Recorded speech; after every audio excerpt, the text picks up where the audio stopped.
sou Elaine Miranda, professora associada da Faculdade de Farmácia da Universidade Federal Fluminense. Em desastres, observa-se a necessidade de ampliar os cuidados em saúde mental no escopo da resposta local.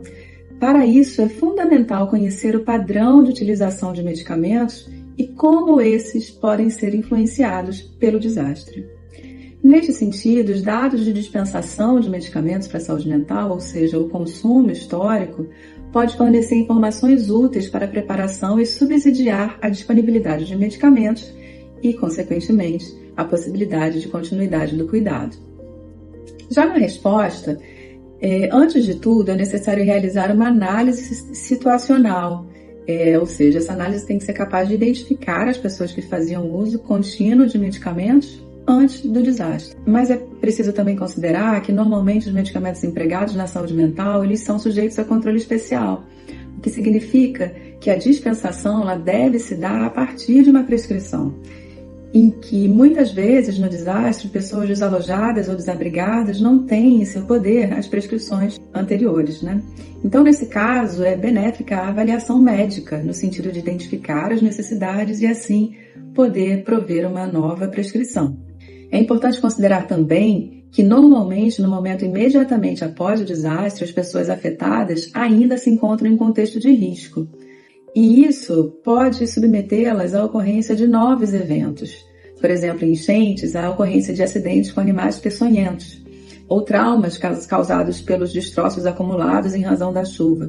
Ou ainda, a depender da região, a possibilidade de ocorrência de deslizamentos. Então, o efeito depressor dos medicamentos benzodiazepínicos pode aumentar, sim, a vulnerabilidade dos afetados quando na ocorrência de novos eventos.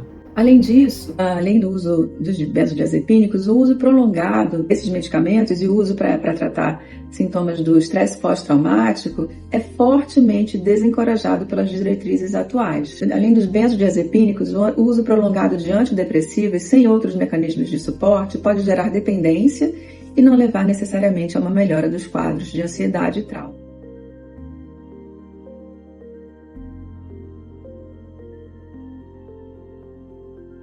Por fim, eu queria chamar a atenção em relação ao manejo de medicamentos empregados na saúde mental no âmbito da gestão geral de doações de medicamentos. É importante considerar que esses medicamentos, por serem sujeitos a controle especial, eles demandam um conjunto de critérios de armazenamento e guarda, e assim demandam a presença de farmacêutico para realizar a gestão de forma segura. É isso.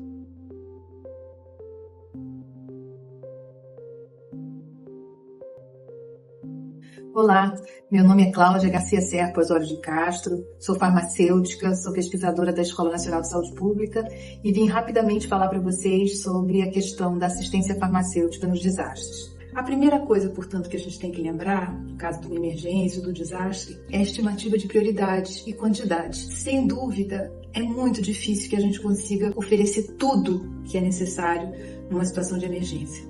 Então, é importante saber a priori, se é possível calcular quantidades e que tipo de situações a gente vai enfrentar, para que a gente possa precaver e usar os medicamentos necessários ou os mais úteis, mais essenciais naquelas situações. A outra coisa importante é que esse medicamento tem que chegar no momento certo, né? Então eu tenho que ter uma logística, um sistema logístico pronto para essas situações, significando que eu tenho que ter, além desses estoques essenciais, eu tenho que ter onde armazenar e como mobilizar rapidamente e tempestivamente esses estoques, chegando, né, às pessoas necessitadas no momento adequado.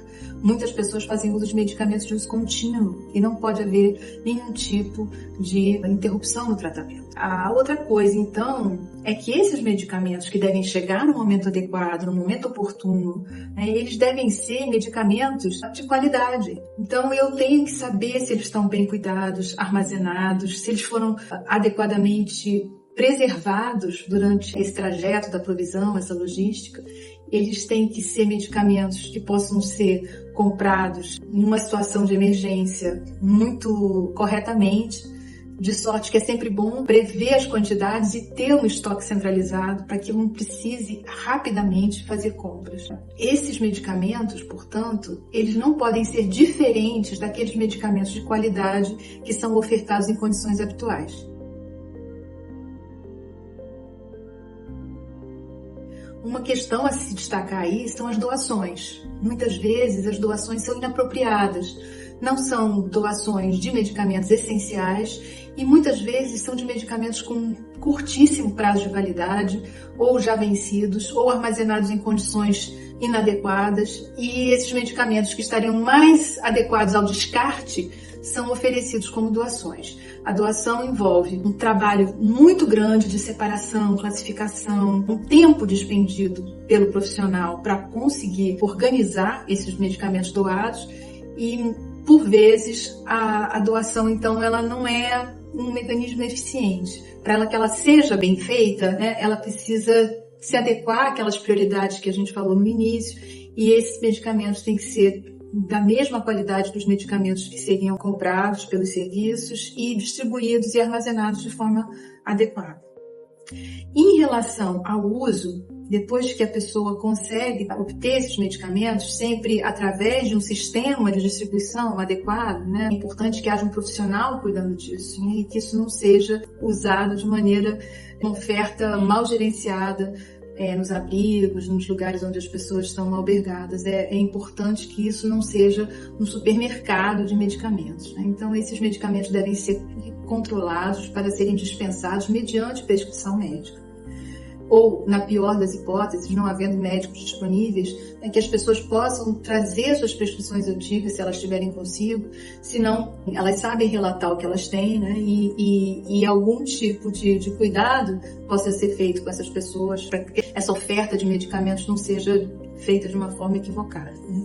Essas pessoas têm que aderir ao uso apropriado, significando que os medicamentos são indicados para uma situação específica, numa dose específica, por um tempo específico, para cuidar de uma situação clínica muito específica. E eles não devem ser usados de forma ininterrupta, né? Salvo por aqueles que são medicamentos de uso contínuo. Então, isso nós chamamos de uso racional. É aquele uso mediante a prescrição e mediante um cuidado e um monitoramento desse uso, para que se saiba se ele realmente está trazendo benefícios e não sujeitando o paciente ou o usuário a efeitos adversos. E, por fim, depois disso tudo, a gente precisa cuidar do descarte dos medicamentos. É sabido que nessas situações de desastre, né, existe assim, uma quantidade de rejeitos, de lixo nas ruas, e descartar medicamentos é um descarte que pode acontecer com um outro qualquer. Só que o medicamento ele não é um outro qualquer, ele é um lixo perigoso. Ele tem impactos ambientais importantes, ele tem impactos sobre